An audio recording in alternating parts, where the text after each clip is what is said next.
आमिर माता साहिबा के चरण कमलों में साहेब बंदेगी साहेब। वचन भजता मणि नाम साहेब के चरण कमलों में साहेब बंदेगी साहेब। पंथ श्री हुजूर उग्र नाम साहेब के चरण कमलों में साहेब बंदेगी साहेब। पंथ श्री हुजूर परम पूज्य प्रकाश मुनि नाम साहेब के चरण कमलों में साहेब बंदेगी साहेब। पंथ श्री हुजूर उदित मुनि नाम साहेब के चरण कमलों में साहेब बंदेगी साहेब। चार गुरु वंश 42 के चरण कमलों में साहेब बंदेगी साहेब। सकल हंस को साहेब बंदेगी साहेब।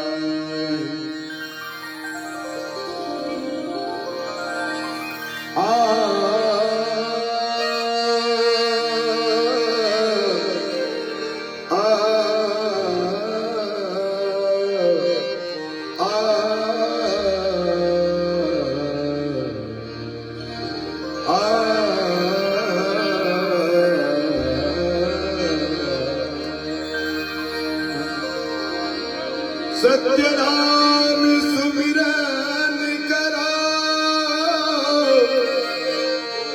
राखो दृढ़ विश्वास। अमरपुरी वासा करो जाए पुरुष के पास। अमरपुरी अमरपुरी वासा करो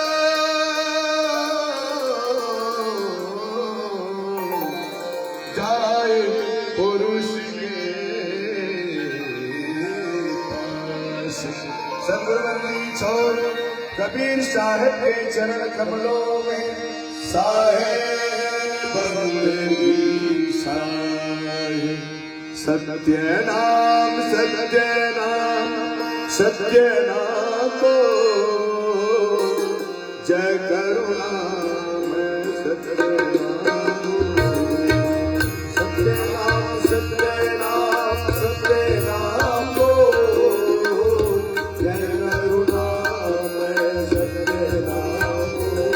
बोलो सत्य नाम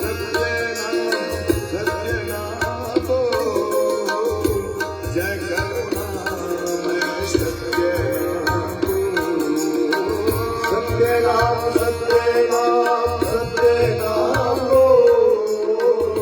जय करुणा में सत्य नाम।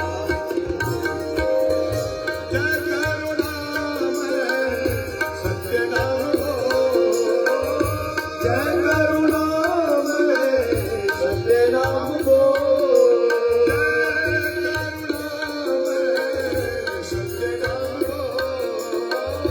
जय करुणा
हटाओ, विधियों से दूर चित हटाओ। सत्य वचन मुख हरदम बोलो, जय करुणामय सत्यनारायण। सत्य वचन मुख हरदम बोलो, जय करुणामय सत्यनारायण।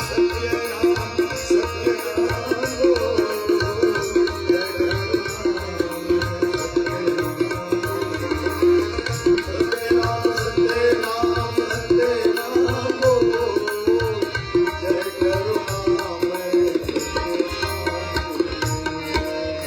घट घट में वहाँ रमत निरंतर, घट घट में वहाँ रमत निरंतर।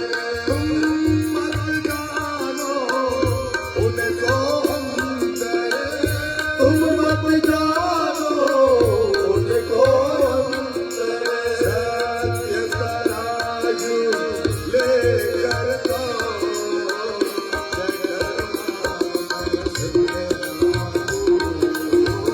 सत्य तराजू लेकर आओ, जय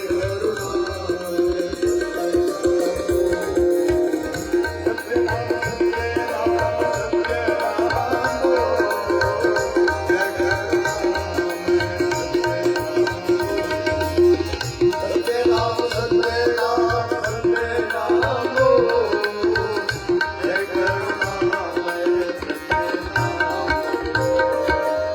सत्यलोक की ऐसी बात, सत्यलोक की ऐसी बात, वो किसी रोग लगाता, वो किसी के रोग लगाता। जहाँ पर हंसा करत किलो, जय जहाँ पर हंसा करत किलो, जय करुणामय सत्यनाम। सत्यनाम सत्यनाम सत्यनाम बोलो, जय सत्यनाम सत्यनाम सत्यनाम बोलो, जय करुणामय। सुधारूप है वचन हमारा, सुधारूप है वचन हमारा। सेवक संतो करहु विचारा, सेवक संतो करहु विचारा। पुरुष वचन है अमी अमोह, जय करुणामय सत्यनाम। पुरुष वचन है अमी अमोह, जय करुणामय सत्यनाम। सत्यनाम सत्यनाम बोलो, जय करुणामय सत्यनाम। सत्यनाम सत्यनाम बोलो, जय करुणामय परमानंद मोक्ष सुखदाता, परमानंद मोक्ष सुखदाता। दिव्य नाम मन हरण सुहाता, दिव्य नाम मन हरण सुहाता। नाम की महिमा है अनमोल, जय करुणामय सत्यनाम। नाम की महिमा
सतगुरु परमेश्वर कबीर साहिब के चरण कमलों में साहिब पंथ श्री हुजूर उग्रनाम साहिब के चरण कमलों में साहिब पंथ श्री हुजूर परम पूज्य प्रकाश मुनि नाम साहिब के चरण कमलों में साहिब चार गुरु वंश 42 के चरण कमलों में साहिब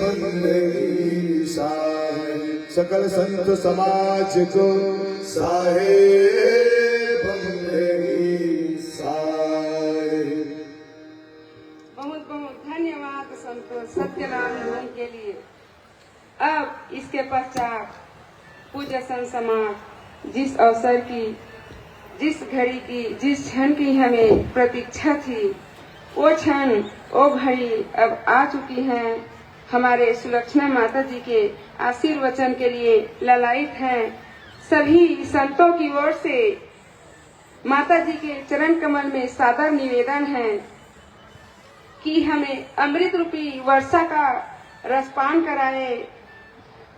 सज्जनों, अपने अपने मोबाइल साइलेंट मोड पर ले जाए और ध्यान पूर्वक सुनिए। साहेब बंदगी साहेब।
सद्गुरु दीन दयाल हैं, संतन के आधार, भव सागर अथाह से हे उतारो पार। सद्गुरु आए लोक से, देह धरी जग आए, जीवन बंध छुड़ाई के, बंदी छोर कहाए। अबही तेरी सब मिटे, जन्म मरण की पीर, प्रेम प्रीत से सुमिर ले, दादू नाम कबीर।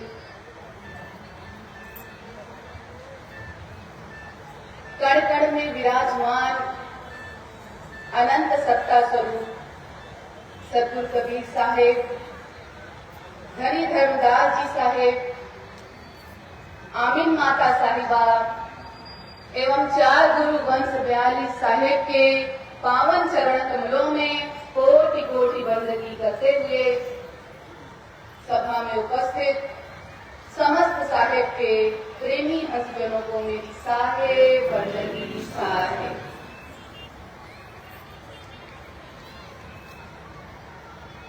अपार हर्ष एवं प्रसन्नता का विषय है कि अनवरत 10 वर्षों से लोलेसरा की इस पावन धरा पर परम पूज्य परम आराध्य पंत श्री हुजूर 108 उग्र नाम साहेब स्मृति संत समागम समारोह का भव्य आयोजन किया जा रहा है, जिसमें आज सभी साहेब के प्रेमी हंसजन भक्तजन बड़े उत्साह के साथ उल्लास के साथ सम्मिलित होते आ रहे हैं। आज संत समागम समारोह का द्वितीय दिवस है। समारोह के अंतर्गत आयोजित आज आमीन माता महिला मंडल की सभा, इस पावन सभा में आप सबने मुझे अपने समक्ष कुछ कहने का अवसर दिया, इसके लिए मैं आप सबकी बहुत बहुत आभारी हूँ।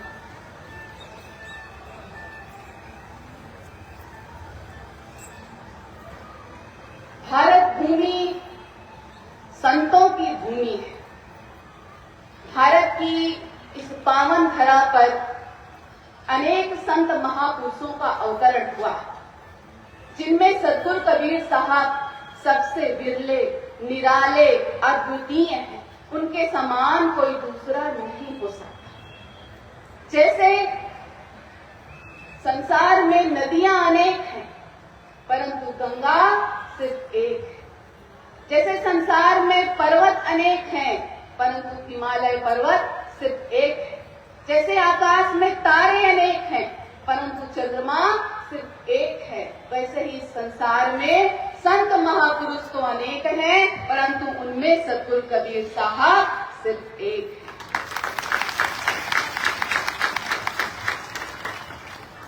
उनके समान कोई दूसरा नहीं हो सकता। देखिए, इस संसार में जो अनेक युद्धों को जीत ले, इस बाह्य संसार में जो अनेक युद्धों को जीत ले, उसे वीर कहते हैं। उसे हम वीर कहते हैं। जो अंतर जगत में मन इंद्रियों पर विजय प्राप्त कर ले, मन इंद्रियों को जीत ले, उसे हम परम वीर महावीर कहते हैं। क्योंकि मन इंद्रियों पर विजय प्राप्त करना कठिन होता है, तो जो इस अंतर जगत में मन इंद्रियों को जीत ले, उसे हम परम वीर महावीर कहते हैं। परंतु जो मन बुद्धि इंद्रियों के साथ इस संसार में व्याप्त माया को जीत ले, मृत्यु को जीत ले, काल को जीत ले, आत्मा को जीत ले, स्वयं को जीत ले, ऐसे बिरले सर्व विजेता को सद्गुरु कबीर कहते हैं, जिनके समान कोई दूसरा हो भी नहीं सकता। सद्गुरु कबीर साहब सत्य स्वरूपी, स्वयं सत्य पुरुष परमात्मा इस संसार में सद्गुरु कबीर साहब के रूप में आए। वो परम ऊर्जा, परम सत्य, परम शक्ति का नाम सद्गुरु कबीर साहब है, जो इस संसार को संचालित कर रही है, जो इस संसार के कण कण में व्याप्त है। इस संसार को संचालित करने वाले परम सत्य और सद्गुरु कबीर साहब एक ही सत्ता के दो नाम। यह बात भक्तमाल ग्रंथ में नाभादास जी कहते हैं कि बानी अरबों खरब है, ग्रंथा कोट हजार, कर्ता पुरुष कबीर है, नाभा किया विचार। सद्गुरु कबीर साहब के सत्य स्वरूप के विषय में दादू जी कहते हैं, साचा शब्द कबीर का, जुग जुग अटल अमूल, दादू पावे पारखी, परम पुरुष निज मूल। स्वयं सद्गुरु कबीर साहब इस बात को प्रमाणित कर रहे हैं कि वे उस सत्य पुरुष परमात्मा के साकार स्वरूप हैं। साहेब कहते हैं, अमर लोक से हम चली आए, आए जगत मझारा हो, जीव दुखित देखे भवसागर, ता कारण बहुधारा। तो जीवों के दुखों को दूर करने के लिए, उनके भव बंधनों को मिटाने के लिए, उन्हें भव बंधनों से मुक्त कराने के लिए स्वयं सत्य पुरुष परमात्मा सद्गुरु कबीर साहब के रूप में इस धरा पर आए। देखिए, प्रायः लोग यह प्रश्न करते हैं कि संत किसे कहते हैं, भक्त किसे कहते हैं, सद्गुरु किसे कहते हैं। तो संत जो सत्य में स्थित हो वो संत है। भक्त जो अपने साहेब से कभी विभक्त न हो वो भक्त है। मनसा वाचा कर्मणा जो अपने सद्गुरु की भक्ति में लीन हो वो भक्त है। और सद्गुरु त्रिगुणातीत, मायातीत, द्वंद्वातीत, अजर अमर अविनाशी सत्य पुरुष परमात्मा के साकार स्वरूप होते हैं। सद्गुरु सत्य पुरुष परमात्मा के तद्रूप होते हैं। और वे सद्गुरु कौन है? धर्मदास जी साहेब कह रहे हैं, गुरु दीन बंधु दयालु साहेब सकल मति के रूप हो, तुम ज्ञान रूप अखंड पूरण आदि ब्रह्म स्वरूप। तो सद्गुरु कबीर साहब जिनके पीछे पीछे स्वयं परमात्मा उनका नाम लेते फिर रहे। कबीर मन निर्मल भया जैसे गंगा नीर, पीछे पीछे हरि फिरे कहत कबीर कबीर। वो सद्गुरु ही हो सकते। इस संसार में मानव तन सब धारण करते, सुर नर मुनि सब इस संसार में जब मानव तन को धारण करते हैं तो विषय विकारों के चक्र में फंस जाने के कारण इस शरीर में, इस जीवन में दाग लग जाना आसान बात, सरल है, लग ही जाता है दाग। परंतु जो सद्गुरु होते हैं उन्हें इस संसार में विषय विकारों के दाग छू भी नहीं पाते हैं। इतना निर्मल पावन पवित्र व्यक्तित्व होता है सद्गुरु। तो ऐसे सद्गुरु कौन है? जय चादर सुर नर मुनि ओढ़ी, ओढ़ के मैली कीनी चदरिया, साहेब कबीर ने ऐसी ओढ़ी ज्यों की त्यों हर दीनी चदरिया। जैसे पाया वैसे ही लौटा देना, यह कार्य वो सिर्फ सद्गुरु ही कर सकते हैं। सद्गुरु ही होते हैं जिन्हें इस संसार के दाग छू भी नहीं पाते। चारों दाग इस संसार के जिन्हें छू न पाए वे सद्गुरु होते हैं। और ऐसे सद्गुरु कौन है? चार दाग से न्यारे सद्गुरु, अजरा अमर शरीर, दास मलूक सलोक कहत हैं, हो जो भस्म कर। ऐसे सद्गुरु सद्गुरु कबीर साहब हैं जिन्हें इस संसार के चारों दाग छू भी नहीं पाते। कौन से चार दाग? मलूकदास जी किन चार दागों की बात कर रहे हैं जिससे सद्गुरु न्यारे होते हैं? पहला है गर्भाग्नि का दाग, दूसरा जठराग्नि का दाग, तीसरा कामाग्नि का दाग और चौथा चिताग्नि का दाग। इन दागों से सद्गुरु न्यारे होते हैं। प्रत्येक जीव इस संसार में गर्भाग्नि का दाग, गर्भ से पैदा होता है, जन्म लेता है, इस संसार में जन्म लेता है। और दूसरा जठराग्नि का दाग, जब इस संसार में जीव आया है, पैदा हुआ है, जन्म लिया है, तो जठराग्नि का दाग अर्थात पेट की अग्नि, पेट का दाग, भूख प्यास सहन करना पड़ता है। और इस भूख प्यास के कारण ही आज इस संसार में विषय विकारों का, माया का चक्र बोलबाला चल रहा है। तीसरा कामाग्नि का दाग, प्रत्येक जीव के भीतर कामना वासना भरपूर होती, संसार की वस्तुओं के प्रति इच्छाएं कामनाएं मनुष्य के हृदय में जागती रहती। और चौथा है चिताग्नि का दाग, जब जन्म लिया है, इस संसार में आए हैं, तो इस संसार से जाएंगे भी जीव की मृत्यु हो जाती है। तो जो सद्गुरु होते हैं वो इन चारों दागों से न्यारे होते हैं। और ऐसे सद्गुरु कौन है? अनंत कोटि ब्रह्मांड में बंदी छोड़ कहाए, कर्ता पुरुष कबीर है, जननी जना नमाए। ऐसे सद्गुरु सिर्फ सद्गुरु कबीर साहब हैं जिनकी शरण में जाने पर यह जीवन धन्य होगा। सद्गुरु तो कबीर साहब। देखिए, साधारण जीव और सद्गुरु में बड़ा अंतर होता है। सदगुरु में और संसार के साधारण जीव में, संसारी जीव में बड़ा अंतर होता है। क्या अंतर होता है? पहला अंतर, जहाँ साधारण जीव, संसारी जीव माया मोह के कारण कर्म बंधनों में बंधा हुआ इस संसार में आता है, वहीं सदगुरु जीव के इस संसार के बंधनों को, इन कर्म बंधनों को, इस भव सागर के बंधन को तोड़ने के लिए, मुक्त कराने के लिए स्वयं इस संसार में अपनी इच्छा अनुसार आते हैं।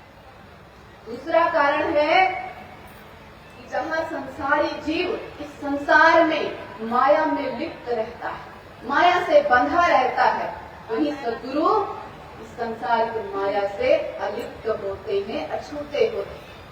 उन्हें इस संसार की माया छू भी नहीं पाती। जहाँ सदगुरु इस संसार में रहकर भी इस संसार से पार होते हैं, वहीं संसारी जीव इस संसार में, इस भव सागर में डूबते उतराते रहता है। और चौथा कारण, जहाँ जीव, साधारण जीव इस संसार में माया के बंधन में बंधा होता है, वहीं सदगुरु माया के बंधन से मुक्त होते हैं। सदगुरु मुक्त होते हैं। वो त्याग, आसक्ति, विरक्ति सबसे ऊपर उठे हुए होते हैं सदगुरु। जहाँ संसारी जीव इस संसार में माया के बंधन में बंधा हुआ भोग, त्याग, आसक्ति, विरक्ति के बंधन में फंसा रहता है, वहीं सदगुरु इन भोग और त्याग, आसक्ति, विरक्ति सबसे ऊपर होते हैं, उठे हुए होते हैं, माया छू भी नहीं पाती सदगुरु। इसको हम इस प्रकार से समझें, एक कहानी के द्वारा समझते हैं। एक बार एक राजा के राज्य में एक संत जी आए। संत जी की प्रसिद्धि दूर दूर तक फैली हुई। जब राजा ने संत जी की प्रसिद्धि सुनी, उनका यशगान सुना, तो उनके पास गया। राजा संत जी के पास गया और जाकर बड़ा विनम्र निवेदन किया कि मैंने अपने राजमहल के बगल में आपके लिए आश्रम बनवाया है, दया करें, कृपा करें, आप वहां चलकर विश्राम करें, निवास करें। संत जी ने कहा, चलिए मैं आपके राज्य में आया हूँ राजा, आप मुझे जहाँ रखेंगे मैं रहूंगा। संत जी राजा के साथ राजा के महल के बगल में बने आश्रम में रहने लगे। कुछ दिन बीते। एक दिन राजा को याद आई कि संत जी मेरे महल के बगल में बने आश्रम में रहते हैं, चलो संत जी से मिलकर आता हूं। राजा संत जी से मिलने गया।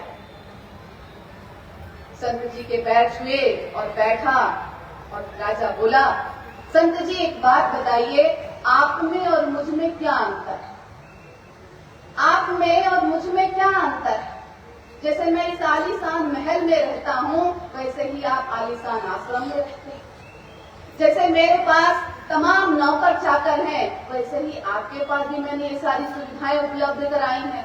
जैसे मैं अच्छा भोजन करता हूँ, वही अच्छा भोजन मैं आपको भी उपलब्ध कराता हूँ। जितने ऐश्वर्य के साधन मेरे पास हैं, सुख सुविधा के साधन मेरे पास हैं, आपके पास भी सुख सुविधा के मैंने उतने ही साधन दिए, तो आप में और मुझ में क्या अंतर है? संत जी हंसे और बोले, अंतर देखना चाहते हो तो चलो देखो, मैं अभी इसी क्षण तुम्हारा यह सारा सुख सुविधा, यह ऐश्वर्य छोड़कर यहाँ से जा रहा हूँ। अगर तुम में हिम्मत है तो तुम भी मेरे साथ इसी क्षण अपने सारी सुख सुविधाओं, ऐश्वर्य को छोड़कर चल पड़ो मेरे साथ। राजा के भीतर इतना साहस, इतनी शक्ति नहीं थी कि वो इस माया का त्याग एक क्षण में कर सके, इन सुख सुविधाओं को छोड़ सके, इस ऐश्वर्य से मुक्त हो सके। वहीं चुपचाप खड़ा रह गया। तो समझे हम, संत का यह स्वभाव होता है। संत भोग और त्याग दोनों से ऊपर होते हैं, आसक्ति विरक्ति दोनों से ऊपर उठे हुए होते हैं। हम देखें इस संसार में आज आसक्ति और विरक्ति, भोग त्याग एक दूसरे के पूरक बन गए, आपस में द्वंद्व चलते रहता है। भाई समझे, देखें हम, जब हम किसी चीज को पकड़ते हैं, यदि हमने किसी चीज को पकड़ा हुआ है, तभी तो हम उसे छोड़ने की बात करें। यदि हमारे हृदय में किसी के प्रति आसक्ति का भाव, किसी भी चीज के प्रति आसक्ति का भाव है, तब तो विरक्ति का प्रश्न उठेगा। यदि हमारे भीतर, हमारे हृदय में किसी भी सांसारिक वस्तु के प्रति आसक्ति का भाव है, तब तो विरक्ति उठेगी। हमारे भीतर भोग का भाव है, तब तो हम त्याग करने छोड़ने की बात करें। और छोड़ते भी हैं तो क्या छोड़ते हैं, क्या छोड़ते हैं, क्या त्याग करते हैं? मोटी माया सब तजे, झीनी तजी न जाए, पीर पैगंबर औलिया झीनी सबको खाए। मोटी माया का त्याग तो बड़े आराम से कर देंगे, पर इस झीनी माया का क्या, इसे कौन त्यागेगा? घर परिवार को छोड़ देते, घर छोड़ दिया तो घर से दूर जाकर जंगल में आश्रम बना लिया, परिवार छोड़ दिया तो शिष्यों की मंडली बना ली, घर के सदस्यों को छोड़ दिया, परंतु मैं को कहाँ छोड़ा? इस मैं को तो लेकर गए ना, इस मैं कर तो लेकर गए और वहां पर फिर शिष्यों की मंडली बनाकर, आश्रम बनाकर बैठे हुए। ये कैसा त्याग है? त्याग भी तो भोग का एक उदाहरण ही है। यह त्याग भी तो भोग का एक उदाहरण ही तो है। यह झीनी माया तो साथ में चल रही है। यह मैं का भाव तो मैं त्यागी, मैं ज्ञानी, मैं विद्वान, सब कुछ छोड़ दिया, मैंने छोड़ दिया, यह मैं तो लेकर चल रहे हैं और मैं को मेरा करते ज्यादा देर नहीं लगती। झीनी माया मोटी माया को अपनी ओर आकर्षित कर ही लेती है, खींच ही लेती है। तो इस स्थिति में भोग त्याग, फिर त्याग भोग सब एक दूसरे के पूरक बन गए होते। या पकड़ छोड़ की बात इस संसार में जीवन भर चलती ही रहती है। कभी पकड़ लिया सांसारिक माया को, कभी छोड़ दिया, या धर पकड़ चलती ही रहती है। परंतु जो संत होते हैं उनके भीतर भोग का भाव ही नहीं होता, तो वो त्यागेंगे। आसक्ति का भाव ही नहीं होता तो विरक्ति किससे करेंगे? कुछ पकड़ते ही नहीं है तो छोड़ेंगे। तो संसारी जीव उस पकड़ छोड़ के चक्कर में फंसा रहता है। इस संसार में एक चीज को छोड़कर दूसरी जगह चला जाता है। अरे घर छोड़कर, संसार के एक कोने को छोड़कर संसार के दूसरे कोने में चले गए तो भी तो संसार में ही है। अगर संसार को छोड़ना इतना आसान होता तो जीव जब मृत्यु को प्राप्त करता है, मरता है, तभी भवसागर से पार कर जाता, छोड़ देता ना संसार, पर नहीं छोड़ पाता। मृत्यु होने के बाद भी इस भवसागर में आवागमन का चक्र शेष रह ही जाता है। मनुष्य इस भवसागर में डूबते उतराते रह ही जाता है, अर्थात भवचक्र में फंसा ही रहता है, द्वंद्व में फंसा ही रहता है। तो जो सद्गुरु होते हैं वो भोग त्याग दोनों से ऊपर उठे होते हैं, आसक्ति विरक्ति दोनों से ऊपर उठे हुए होते हैं, क्योंकि वे छूटे हुए होते हैं, वे मुक्त होते हैं। और सद्गुरु जो स्वयं मुक्त हैं वे ही अपनी शरण में आए जीव को मुक्ति प्रदान कर सकते हैं। वरना यह पकड़ छोड़ की दौड़ इस संसार में चलती ही रहेगी। जगत गुरु के चक्कर में यदि हम फंसे, हम उनकी शरण में मुक्ति पाने के लिए गए तो मुक्ति नहीं प्राप्त करा सकते। यही पकड़ छोड़ का भाव जीवन में यह खेला चलते रहेगा और जीव भवसागर में फंसा रहेगा। परंतु जो सद्गुरु होते हैं वे मुक्त होते हैं और अपनी शरण में आए जीव को मुक्त अवश्य कराते हैं। तो मुक्त पुरुष सद्गुरु कबीर साहब हैं, इनकी शरण में जाने पर जीव को मुक्ति मिलेगी, जीव के लिए मुक्ति का मार्ग खुलेगा, जीव अपने जीवन को धन्य कर सकेगा। देखिए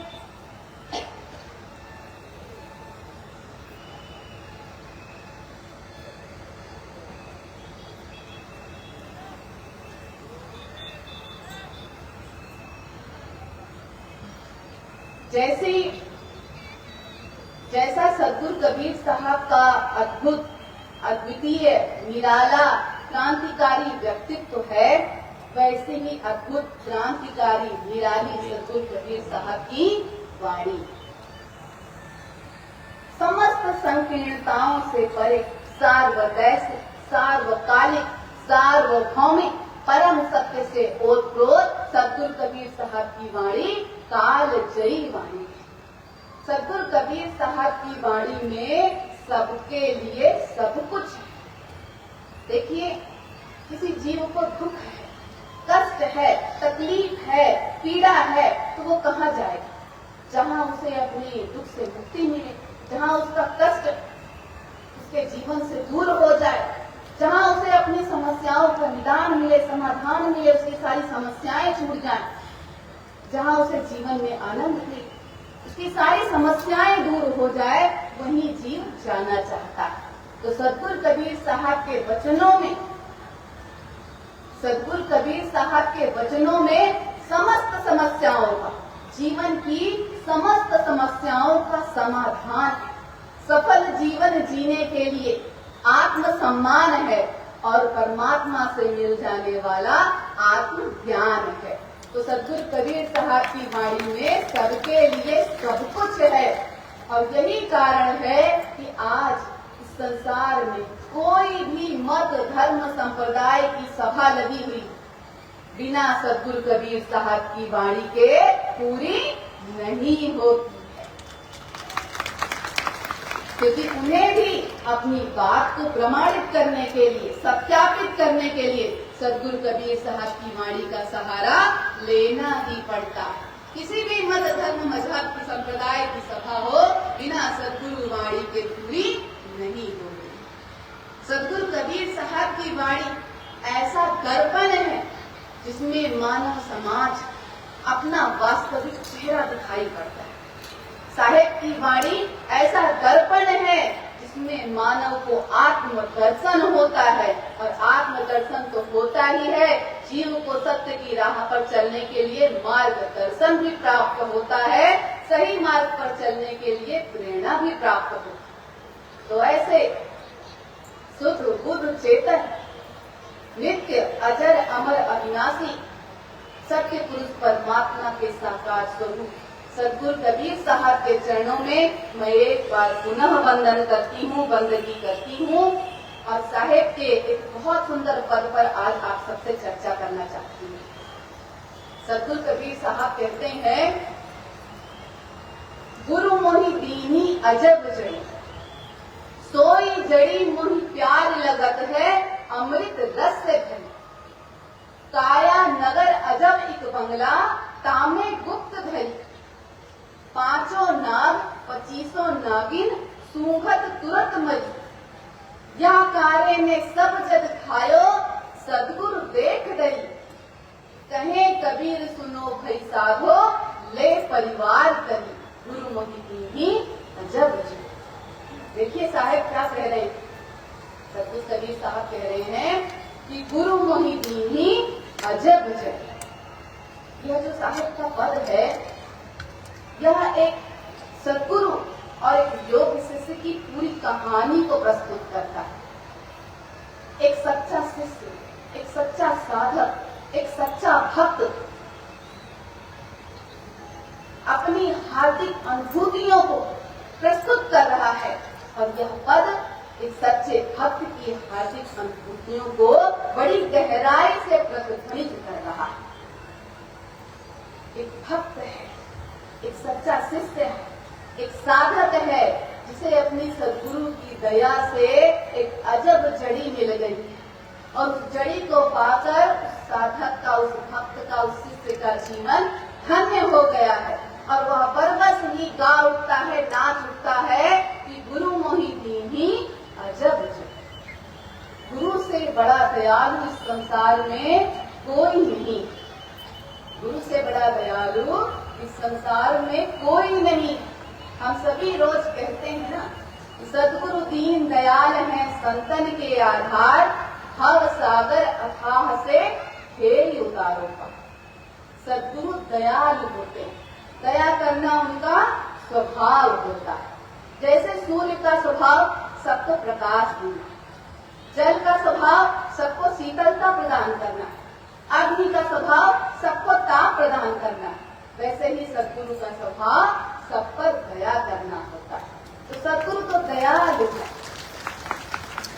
पर जैसा कि हम साहिब के बारे में कह रहे हैं कि सदगुरु दीन दयाल, तो सदगुरु तो दयाल है, परंतु दीन हमें बनना है। सच्चा भक्त, सच्चा शिष्य, सच्चा साधक जो मनसा वाचा कर्मणा अपनी सदगुरु की भक्ति में लीन हो, ऐसा पात्र हमें बनना है। दीन हमें बनना है, दयालु तो वे हैं।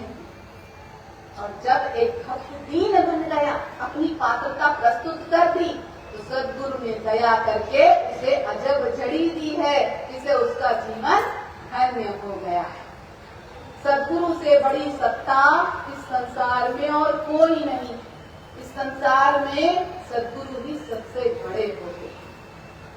तीन लोक नौखंड में गुरु से बड़ा न कोई, करता करे न कर सके, गुरु करे सो।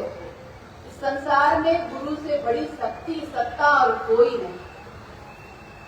इस विषय पर एक बड़ी सुंदर सी कहानी है। एक बार एक संत जी सत्संग कर रहे थे। सत्संग में संत जी के सामने बहुत सारे शिष्य बैठे थे। एक शिष्य उसमें से खड़ा हुआ और बोला, संत जी, इस संसार में सबसे बड़ा क्या? संत जी ने कहा, अगर तेरे मन में यह प्रश्न उठा है तो इस प्रश्न का कोई उत्तर भी आया होगा। चलो आज इस प्रश्न का उत्तर आप सब ही दें। बताइए, आपको क्या लगता है कि इस संसार में सबसे बड़ा क्या है? एक शिष्य उठकर खड़ा हुआ और बोला, संत जी, इस संसार में पृथ्वी सबसे बड़ी है, धरती सबसे बड़ी है, जो इतने लोगों का भार वहन करती है, जिस पर सब खड़े हैं। सभी ने कहा, हाँ मेरी बात तो सही है, जिस पर हम सभी खड़े हैं, देखो जो इतने लोगों का भार वहन कर रही है, क्या पृथ्वी इस संसार में सबसे बड़ी? फिर एक शिष्य उठकर खड़ा हुआ और बोला, संत जी, अगर पृथ्वी सबसे बड़ी है, धरती सबसे बड़ी है, तो यह समुद्र से चारों तरफ से घिरी क्यों? जिस पृथ्वी को, जिस धरती को समुद्र ने चारों तरफ से घेर रखा है, जाहिर सी बात है वो समुद्र इस पृथ्वी से बड़ा होगा। सबने कहा, हाँ भाई बात तो सही है। जब समुद्र ने चारों तरफ से इस धरती को घेर रखा है, इस पृथ्वी को घेर रखा है, मतलब घेरेगा तो वही जो उससे बड़ा होगा, तो समुद्र सबसे बड़ा है। फिर एक शिष्य उठकर खड़ा हुआ और बोला, संत जी, अगर समुद्र सबसे बड़ा है तो इसे ऋषि अगस्त ने एक घूंट में कैसे पी लिया? सभी कहानी जानते होंगे कि ऋषि अगस्त ने एक घूंट में समुद्र को पी लिया था। तो सबने बोला, हाँ भाई बात तो सही है, जिन ऋषि अगस्त ने एक घूंट में इतने बड़े समुद्र को पी लिया, एक घूंट में अपने भीतर भर लिया, वे ऋषि अगस्त सबसे बड़े होंगे। सबने कहा, हाँ भाई बात तो सही है, ऋषि अगस्त सबसे बड़े। फिर एक शिष्य उठकर खड़ा हुआ और बोला कि अगर ऋषि अगस्त सबसे बड़े हैं तो वे आकाश में एक छोटे से तारे के रूप में क्यों टिमटिमा रहे हैं? सबने कहा, हाँ भाई ये बात भी सही है कि जिस आकाश ने एक ऋषि अगस्त एक छोटे से तारे के रूप में जिस आकाश में टके हुए हैं, वो आकाश बड़ा है। सबने कहा, हाँ भाई बात तो बिल्कुल सही है, आकाश सबसे बड़ा। फिर एक शिष्य उठकर खड़ा हुआ और बोला, संत जी, अगर आकाश सबसे बड़ा है तो विष्णु जी ने जब वामन अवतार लिया था तो एक पग में इस पूरे आकाश को नाप लिया था, तो विष्णु जी सबसे बड़े थे। सबने कहा, हाँ भाई बात तो सही है, विष्णु जी ने वामन अवतार के रूप में एक पैर में पूरे आकाश को नाप लिया था, तो जो जिनके एक पूरे पैर में आकाश नप जाए वो विष्णु जी सबसे बड़े हैं। सबने कहा, हाँ भाई बात सही है, विष्णु जी सबसे बड़े हैं। तब संत जी मुस्कुराते हुए बोले, अच्छा अगर विष्णु जी सबसे बड़े हैं तो ये बताओ कि जब विष्णु जी भगवान राम और भगवान कृष्ण के रूप में अवतार लेकर जब इस धरती पर आए तो किसके चरण शरण हुए पड़े थे? सबने कहा, सद्गुरु के, अपने गुरु के। तो इस संसार में सबसे बड़ा कौन है?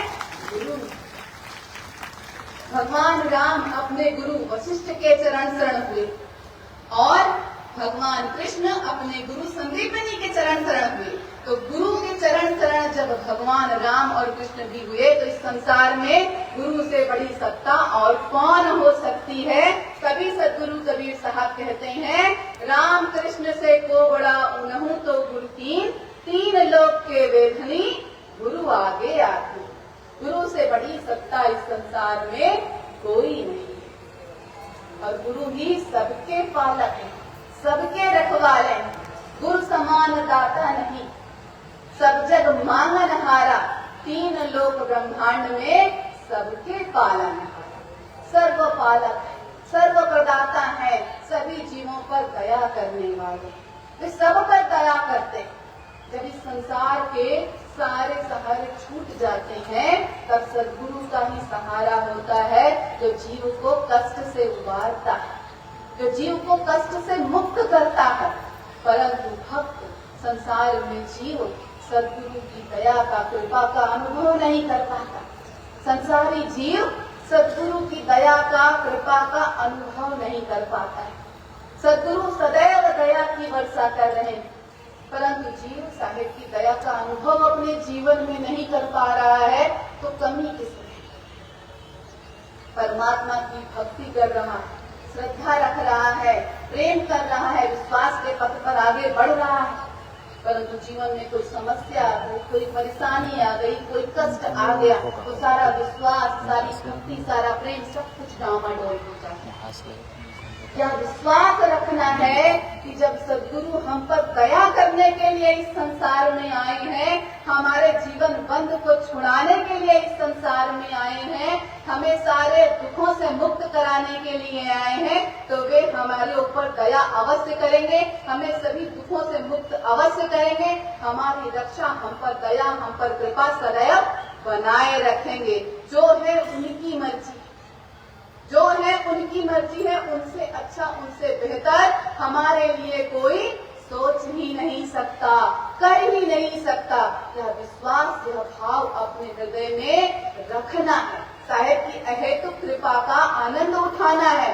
और साहेब की अहेतुक कृपा का, दया का लाभ कौन उठाता है?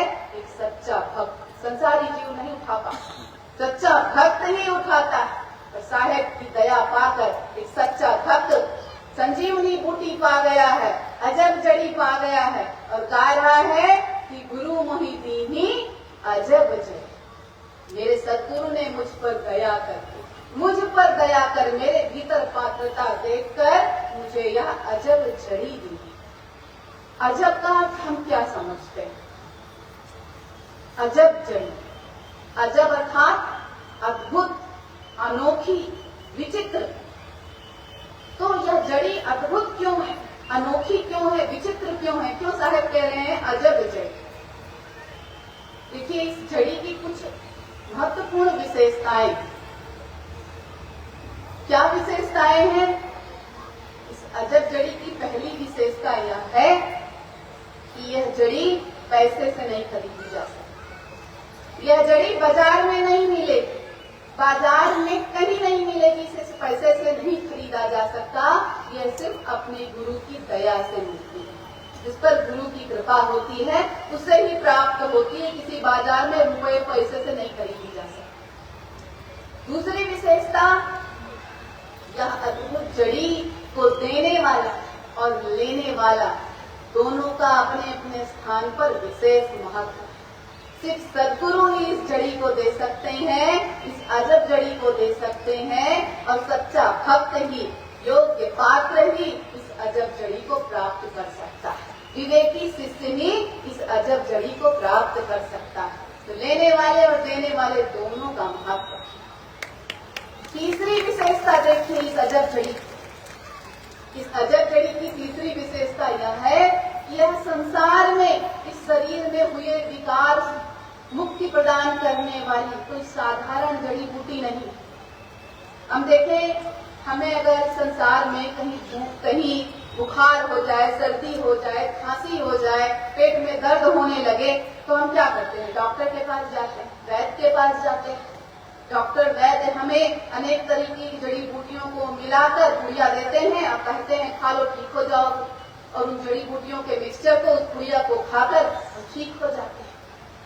तो यह जो अजब जड़ी है, यह इस शरीर के रोगों को मिटाने वाली कोई साधारण जड़ी नहीं है, या इस संसार के सबसे बड़े रोग, भव रोग को मिटाने वाली अजब अद्वितीय जड़ी।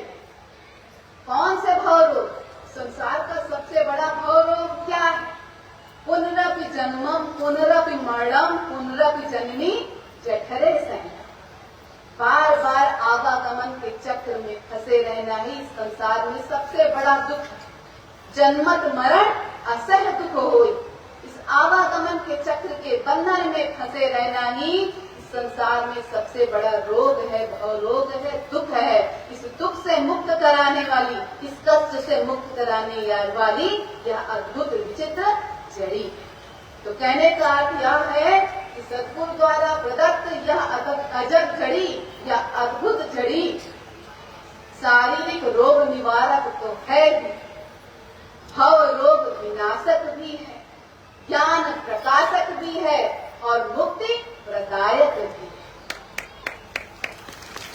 और यह अजब जड़ी जिससे हमारा जीवन धन्य हो जाएगा, यह सिर्फ सद्गुरु की दया से ही मिलेगी, अन्य कोई उपाय नहीं है। जब सद्गुरु की दया होगी तभी सद्गुरु अपने भक्त को, अपने शिष्य को यह अजब जड़ी प्रदान करेंगे जिससे जीव का जीवन धन्य होगा।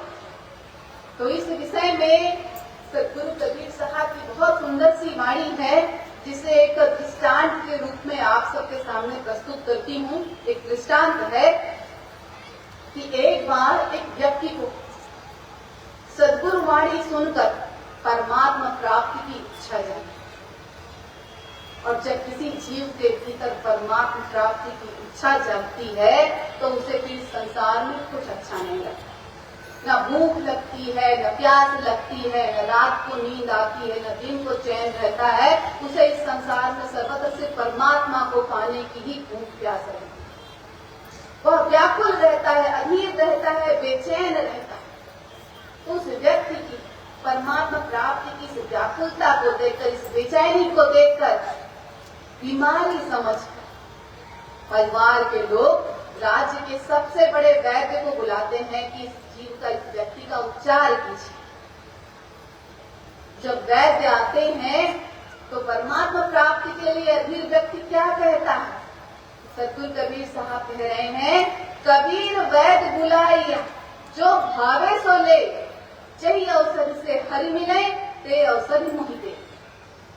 कबीर साहब क्या कह रहे कि वह व्यक्ति कह रहा है कि तू मेरा सब कुछ ले ले, मेरा सारा रुपया पैसा धन संपत्ति दौलत घर गाड़ी व्यवसाय सब कुछ ले ले, पर तेरे पास अगर कोई ऐसी औषधि है जिससे मुझे परमात्मा मिल जाए तो दया कर मुझे वो औषधि दे दे, जल्दी दे दे मुझे। यह बात सुनकर वैद्य ने असमर्थता जाहिर की। वैद्य ने कहा, अगर आपके शरीर में कोई विकार होता, कोई बीमारी होती, कोई समस्या होती तो मैं उसका उपचार करता, परंतु परमात्मा प्राप्ति की कोई औषधि मेरे पास नहीं। सत्य है, आज विज्ञान ने इतनी उन्नति कर ली है, इतनी तरक्की कर ली है, इतना विकास कर लिया है कि मनुष्य एक स्थान पर बैठे बैठे पूरी दुनिया घूम सकता है, परंतु वही विज्ञान उस पूरी दुनिया में व्याप्त परमात्मा के दर्शन नहीं करा सकता।